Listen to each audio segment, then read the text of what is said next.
हर दिन 5 लोग बनेंगे लखपति और हजारों लोग जीत सकते हैं cash prizes. Sony LIV app को खोलिए, प्ले लॉन्ग खेलिए हर रोज। কাল কয়েক হাজার লোক এখানে আসবে আর অত লোকের মাঝখানে তোমার আর রামের আলাদা করে দেখা করার কথা বলার কোনো সুযোগই থাকবে না। প্লাস দেখো, গৃহপ্রবেশের দিন ওই ইডিয়েটটা তোমাকে ছেড়ে আমেরিকা চলে গেছে আর আজকে ফিরছে সে।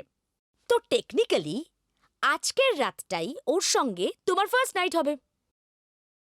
তো আজ থেকেই তোমাদের দাম্পত্যের সূচনা। তাই শুরুতে মিষ্টিমুখ না করলে হয়?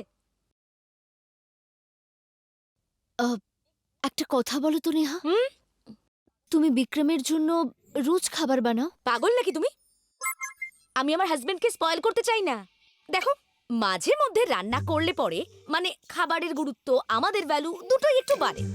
ফর এক্সাম্পল, আমি লাস্ট বিক্রমের জন্য রান্না করেছিলাম গত মাসে আমাদের অ্যানিভার্সারিতে। ডোন্ট লাভ। দেখো, আমি পিএইচডি করেছি বিএ ম্যানেজমেন্ট আর হাজবেন্ড ম্যানেজমেন্টে। ফ্রিতে অ্যাডভাইস দিচ্ছি, নিয়ে নাও নিয়ে নাও। লেট হচ্ছে না? রাম ফিরছে না কেন? আই নোট, ফ্লাইট তো ঘন্টা 3 আগে ল্যান্ড করে গেছে। এখন কোথায়? এই তোমার বর কোথায়? ফোন করো। হয়তো কোনো কাজে বিজি আছেন, চলে আসবেন, কোনো ব্যাপার না। ওফো, কি করব তোমায় নিয়ে? সবকিছু তোমাকে বোঝাতে হবে। যদি এত ছাড় দাও তাহলে রাম তো হাত থেকে বেরিয়ে যাবে, আর এটা আমরা হতে দিতে পারি না। দেখো, স্ত্রীদের জন্মগত অধিকার এটা জানা যে তার স্বামী প্রতি মুহূর্তে কার সঙ্গে আছে, কি করছে, কেন করছে, কোথায় করছে। রিয়েলি? অফকোর্স। দেখো, যখন ওরা বলে যে বিজনেস ট্রিপে যাচ্ছি, তখন হ্যাপি মুডে বলা উচিত good luck baby, bye bye baby. কিন্তু রোজ ফোন করা দরকার, আর যদি ফোন না রিসিভ করে তাহলে সারপ্রাইজ বলে সেখানে পৌঁছে যাওয়া উচিত। কারণ চোখ বন্ধ করে বিশ্বাস করা এক প্রকার বোকামি। তাহলে ফোন করো। হ্যাঁ। না, আরেকটু অপেক্ষা করি না, তারপর না হয় একটা ফোন করব।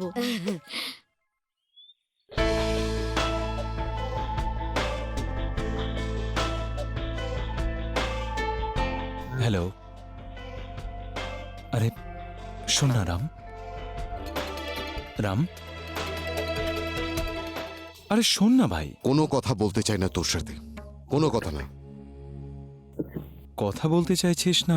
না বল। একটা কাজ করি, বাড়িতে চল। না, তুই আজকে কোথাও যাবি না আমার সাথে। তুই আজকে সত্যি হার্ট করেছিস আমাকে বিক্রম। I am serious. দোষ ওই মল্লিক করলো আর তুই আমার ভাইকে দোষী করে দিলি। ভাবতো একবার, আমরা যদি মল্লিককে ধরতে না পারতাম, যদি আমি শিশিরকে কিছু বলে দিতাম, ওর গায়েটায় হাত তুলে দিলে তখন। দেখ, ভুল হয়ে গেছে, কিন্তু তুই বল না কি করতাম আমি। হাতে আমার প্রমাণ ছিল, তাই। আরে টু হেল উইথ প্রমাণ তোর।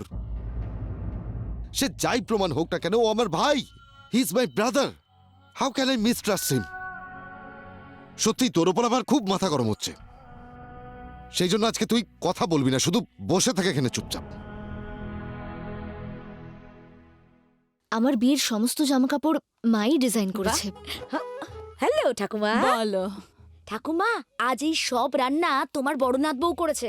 তাই নাকি? বাহ, খুব ভালো সুগন্ধ বেরোচ্ছে। ঠিক যেমন আমার মা রান্না করতো সেই রকম আমি গন্ধ পাচ্ছি বৌমার রান্নায়। আমার মনে হচ্ছে লাড্ডু গোপাল একবার মুখে দিলে এই রান্না খেতেই থাকবে। আচ্ছা, কিন্তু রাম এখন আছে কোথায়? এখনো এলো না। আরে বিয়ের পরের দিনই সে কাজে বাইরে চলে গেল, আর যদিও বা ফিরলো, নিচে নামারই নাম নেই। আসতে দে একবার, ভালো করে কান মুলে শিক্ষা দেব। এমনটাই করো। তুমি ফোন করো ওকে। ঠাকুমা, আমি ফোন করেছি, কিন্তু উনি হয়তো বিজি আছেন, তাই জন্য হয়তো ফোন তোলেননি। বোঝো ঠেলা, এবার তো সীমা ছাড়িয়ে যাচ্ছে। একদম ছাড়বে না ওকে। হ্যাঁ। আরে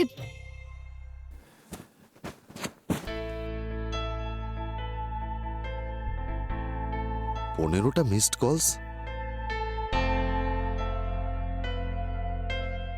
আরে আমি তো অবাক হয়ে যাচ্ছি, তোমার কেন রাগ হচ্ছে না? কতবার তুমি ফোন করেছো আর ফাইনালি হিজ কলিং। এই এক মিনিট, তুমি ফোনটা রিসিভ করো কিন্তু কিছু বলো না। আরে চুপ করে থাকবে। 15 বার তুমি ফোন করেছো, ও ফোন তোলেনি। তুমি রেগে আছো এটা বোঝাও ওকে। হ্যাঁ, ও যেন এটা ভাবতে থাকে যে তুমি কি বলবে, কখন বলবে। সো একটু রেগে ধরো ধরো ট্রাস্ট Okay. ট্রাস্ট ধরো ধরো আরে ফোন ধরো ধরো ধরো এই হ্যালো কথা বলো হ্যাঁ। প্রিয়া আহ, কিছু কখন বাড়ি কখন ঢুকছো তুমি? বাড়ি কখন ঢুকছেন আপনি? কে কথা বলছো বলো তো? প্রিয়া, ইজ দ্যাট ইউ? হ্যাঁ, আমি রেখে দেখো আমি বলছি প্রিয়া। হ্যাঁ, ও ওকে। সরি, তোমার মিসড কলস আমি খেয়াল করিনি, ওই দরকারি কাজে ব্যস্ত ছিলাম। বলো খাবার ঠান্ডা হয়ে যাচ্ছে। খাবার ঠান্ডা হয়ে যাচ্ছে আর প্রত্যেকবার আপনার অপেক্ষা করব নাকি? আপনার বাড়ি আসা উচিত। ওয়েল ডান ওয়েলড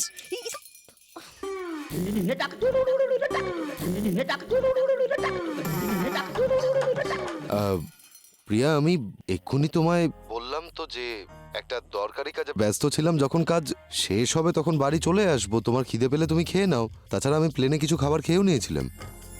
ও এক মিনিট খেয়ে নিয়েছে। খেয়ে নিয়েছে তোমার অপেক্ষা না করে? তুমি ওকে বলো অফিস থেকে বেরোনোর সময় এরপর থেকে প্রতিদিন যেন তোমাকে ফোন করে, না হলে বাড়িতে খাবার পাবে না। বলে দাও। আরে বলো। কিন্তু দেখুন, এরপর অফিস থেকে বেরোনোর আগে আমাকে ফোন করবেন, নইলে আপনার জন্য বাড়িতে খাবার রাখা হবে না। ওকে? ফোনটা কাটো কাটো কাটো কাটো। Good job. You think so? Absolutely. কিন্তু খুব রুড ছিল। আরে রামও তো রুড না, ও খেয়ে নিল কি করে? ওকে, ডোন্ট ওয়ারি। প্রিয়া পাগল হয়ে গেছে। কি হয়েছে? আমাকে বাড়ি যেতে হবে। আমি যাব না, কোথাও যাবি না তুই। আমি এখনো তোর উপর রেগে আছি। তুই কোথাও যাবি না আমার সাথে। আজকে দিনটাই অদ্ভুত, সবাই অদ্ভুত বিহেভ করছে। আগে তুই, এখন প্রিয়া।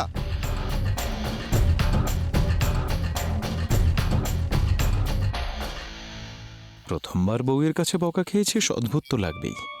এরপরে অভ্যেস হয়ে যাবে আমার মতো। হ্যাঁ, দেখছি আমি পরে কি করতে পারি। আমি আসছি এক্ষুনি তোর কাছে। হ্যাঁ, আমি কথা বলেছিলাম, কিন্তু ও তো আর কিছু বলেনি। দেখা যাক কি করা যায়। শিশির, তোর সাথে আমার একটু কথা ছিল। হ্যাঁ দাদা, একটু হোল্ড অন কর তো। অফিসে যা কিছু হয়েছে সেই ব্যাপারে আমি দাদা, এই বিষয়ে কথা বলে কোনো লাভ নেই। তোর যা ঠিক মনে হয়েছে তুই করেছিস। এমনিতেও তোরই অফিস, সব রুলস আর রেগুলেশনও তোর তৈরি করা। আমি আজ পর্যন্ত তোর সব সিদ্ধান্তই মেনেছি, এটাও মেনে নিলাম। দাদা, কথা বলিনি? হ্যাঁ বল।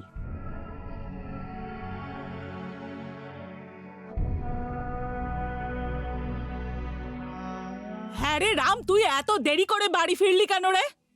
সরি ঠাকুমা, আজকে অফিসে কাজ একটু বেশি ছিল। তুই জানিস আজ তোর বউ তোর জন্য নিজের হাতে নানান রকম রান্না করেছে। আজ তুই বাড়ি ফিরতে দেরি করেছিস, কিন্তু খেতে বসতে দেরি করিস না যেন। না ঠাকুমা, আমার খিদে নেই। Excuse me. খিদে পাইনি যখন খেতে হবে না তোকে। সারা রাত না খেয়ে থাক, কেউ তোর রাগ ভাঙাতে যাবে না, বুঝলি? আর প্রিয়া, তোমাকে বলছি, তুমি একদম ওর কাছে যাবে না খাবার নিয়ে। একদিন না খেয়ে থাকলে ওর সব রাগ বেরিয়ে যাবে। কোনো ব্যাপার নয় ঠাকুমা। আমার এখানে আসার পর প্রথমবার এমন করলো তো, তাই আজ ক্ষমা করে দিচ্ছি। এরপর যদি ওরকম করে তাহলে খাবার দেব না, খালি পেটে থাকবে, ঠিক আছে? আমার নাত বউ কি বুদ্ধিমতী। খুব ভালো থেকো মা।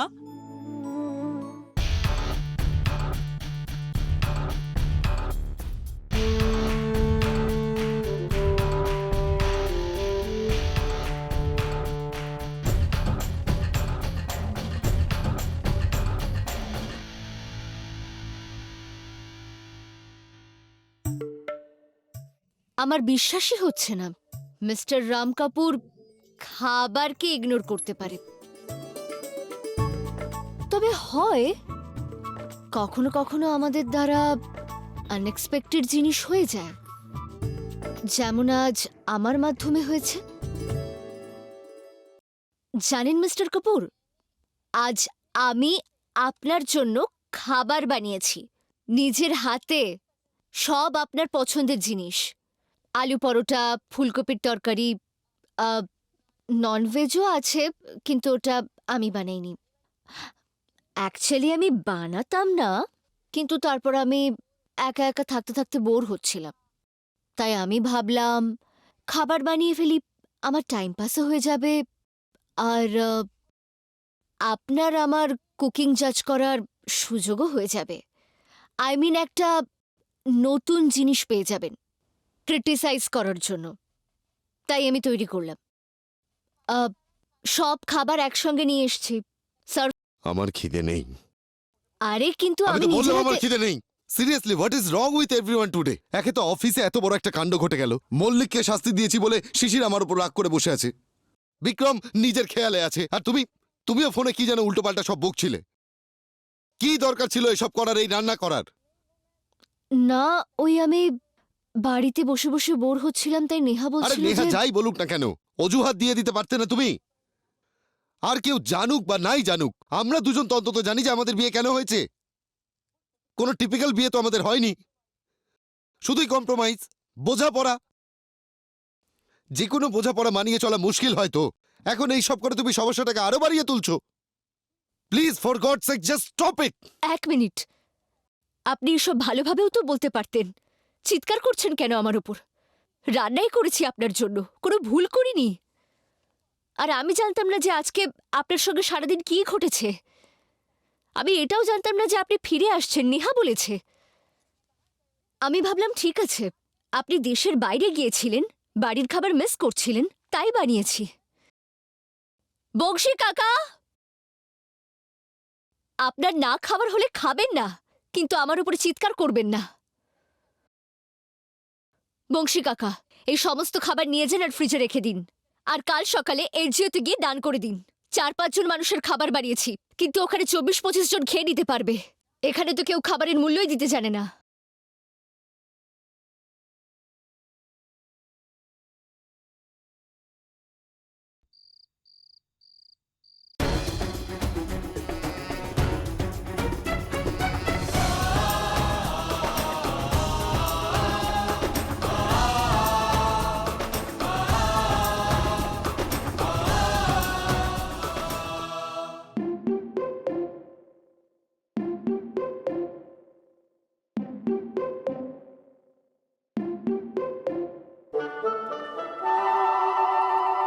প্রাইভেট?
এই নে, এ সব কিছু তোর গাফিলতির ফল। আরে তুই তো নিজেই তোর বিপদ ডেকে এনেছিস। মামা আরে আমি চুপ কর তুই। আরে তোকে এতবার বলেছি, 1000 বার বুঝিয়েছি, কিন্তু সহজ কথাটা তো তোর মাথায় ঢুকবে না, তাই না? কি বাবা, ফলটা দেখতে পেলি তো কি হলো? তোর কপাল ভালো, বুঝলি? ওই মল্লিক কোনো কথা বলেনি, নাহলে আজকে রাম তোর এমন অবস্থা করে ছাড়তো। আসলে ওই বিক্রম রামকে এমন ভাবে সব বুঝিয়ে রেখেছে যে তুই যদি এখনো সব না বুঝিস তাহলে মামা দাদা বিশ্বাস করে মল্লিক গন্ডগোলটা করেছে, আমি নই। ওকে তো কাছ থেকেও বের করে দিয়েছে। এবার আর দাদা আমাকে কোনোদিন সন্দেহ করবে না। আর ওই বিক্রম, ওর কি হবে? ওই বিক্রম রামকে এমন ভাবে সব বুঝিয়ে রেখেছে যে তুই যদি এখনো সব না বুঝিস তাহলে মিলিয়ে নিস, একদিন খুব বিপদে পড়বি তুই। তাহলে কি করব? কি করবি? চল যাওয়া যাক, তোর মায়ের কাছেই যাই। দেখ, একমাত্র ওই আছে যার কাছে তোর এই বিপদ থেকে বেরোনোর উপায় রয়েছে। তবে একটা কথা, ওই বিক্রমের একটা ব্যবস্থা করতেই হচ্ছে। আরে চল চল।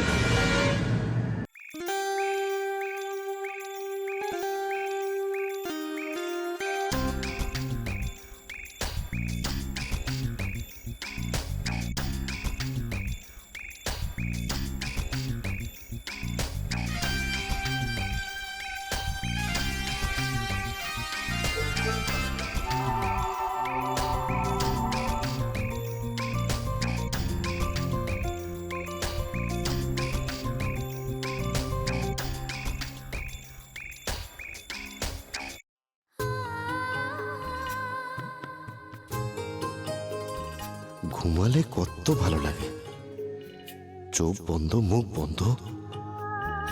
জেগে থাকলেও যদিও নিজের মুখটা এভাবেই বন্ধ রাখতে পারতো।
আরে